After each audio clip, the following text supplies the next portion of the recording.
তো good afternoon সকলকে। আমি বর্তমানে আছি মধ্যপ্রদেশের সাঁচিতে, যেটা সাঁচি বৌদ্ধ স্তূপ ওয়ার্ল্ড হেরিটেজ সাইট। তো আমার ডান দিকে আছে ওই যে সাঁচি স্তূপের মাথা দেখা যাচ্ছে এখান থেকে। আমি জানি না তোমরা দেখতে পাচ্ছ কি না। তো আমরা ওখানেই যাব। তো আমরা সেখান থেকে মাত্র 800 মিটার দূরে আছি। যে আমার ডান দিকে সাঁচি স্তূপ। তো চলো, দেখা হচ্ছে সামনে।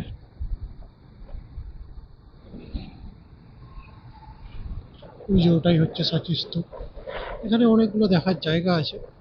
তো আমাদের হাতে যেহেতু সময় খুব কম, তাই আমরা সাঁচি স্তূপ দেখেই এখান থেকে বেরিয়ে যাব খাজুরাহোর উদ্দেশ্যে। সেখান থেকে আমরা যাব অযোধ্যা রাম মন্দির। তারপরে আমরা বেনারস হয়ে ফের ফিরবো বাড়ি। তো দেখি সাঁচি স্তূপ কোন দিকে যাওয়া যায়। চলো,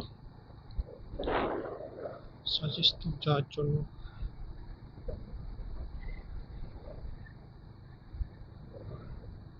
মধ্যপ্রদেশ ট্যুরিজম।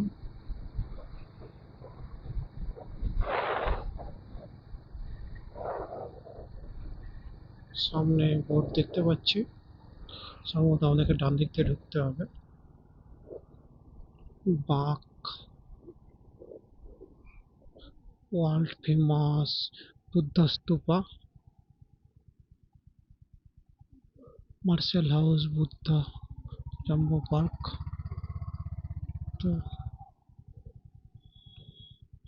আমরা ডান দিকে ঢুকবো।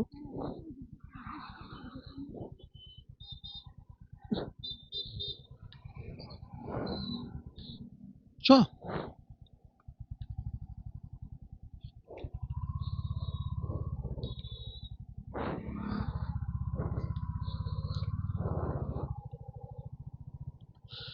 লেখা আছে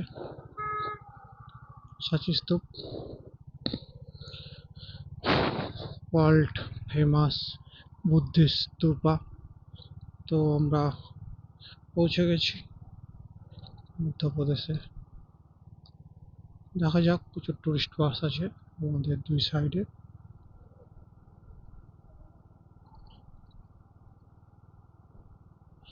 জন্য কি ক্রাইটেরিয়া আছে এখন দেখতে হবে আমাদেরকে। এটা হচ্ছে পার্ক, এটা টিকিট ঘর, বুকিং অফিস। তো আমাদের